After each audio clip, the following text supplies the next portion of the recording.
and growth. It's based on working the 3 positions, or angles, that each muscle requires for total stimulation.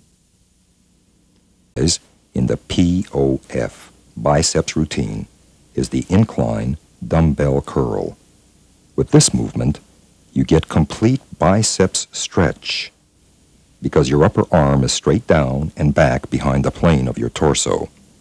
This complete stretch position for the biceps places resistance on the muscle when it's elongated, which allows you to take advantage of the pre-stretch phenomenon. By reversing the movement with a quick twitch in the bottom stretch position, you can involve more fibers, get a more powerful contraction, and stimulate more growth. To make the incline dumbbell curl as effective as possible, don't allow your upper arm to move too far forward during the upward movement, or you will bring the front deltoids into the exercise. Also, don't rest at the top of each rep. Keep the dumbbells moving. With proper performance, the incline dumbbell curl will completely work the biceps in the stretch position. Alternate stretch position exercises include non-support concentration curls.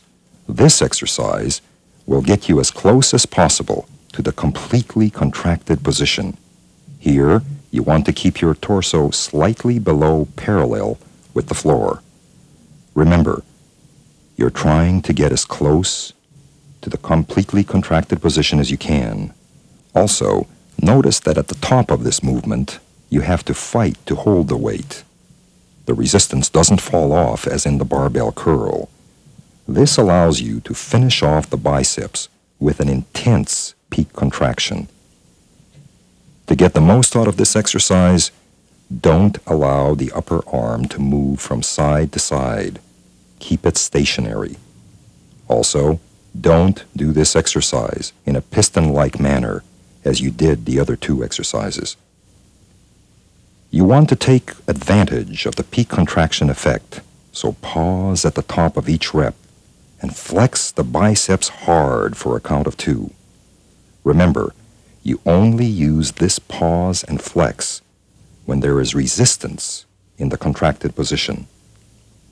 Work the stretch position of your forearm flexors with incline wrist curls.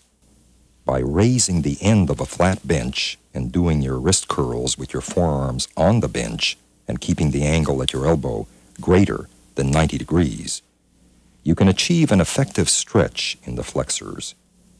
Curl the bar up until you feel the resistance fall off. Then lower back to the stretch position, quickly reversing the movement at the bottom to get that important pre-stretch. There's no need to let the bar roll down your fingers because that doesn't enhance the stretch on the target muscles. Also, don't pause at the top. You don't reach peak contraction, so there's no need for a 2-second flex.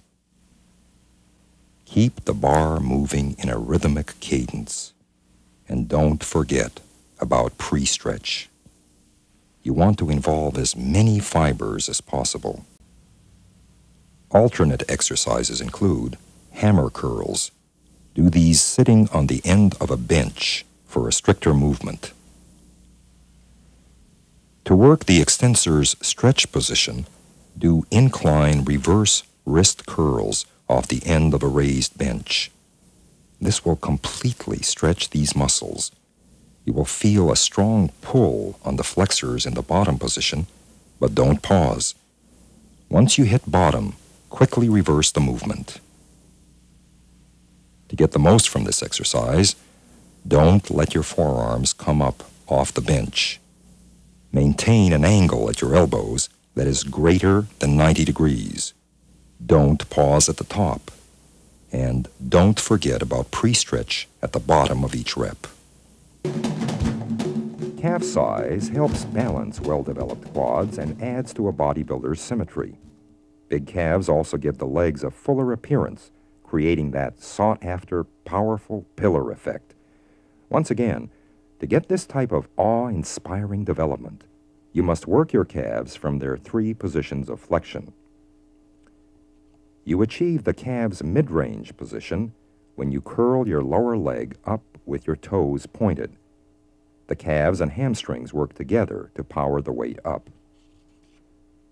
You reach the calves' stretch position when your torso is at a 90-degree angle to your thighs and your heels are down below your shins, as they are at the bottom of a donkey calf raise. At this point, your calves reach a complete stretch due to a combination of torso angle and heel position, which allows you to activate the myotatic reflex. You achieve the calves' contracted position when your torso and thighs are on the same plane and you're up on your toes, as in the top of a standing calf raise. Let's use these positions of flexion to construct the ultimate calf routine. The first exercise in the POF calf program is the toes pointed leg curl. This is a mid-range exercise.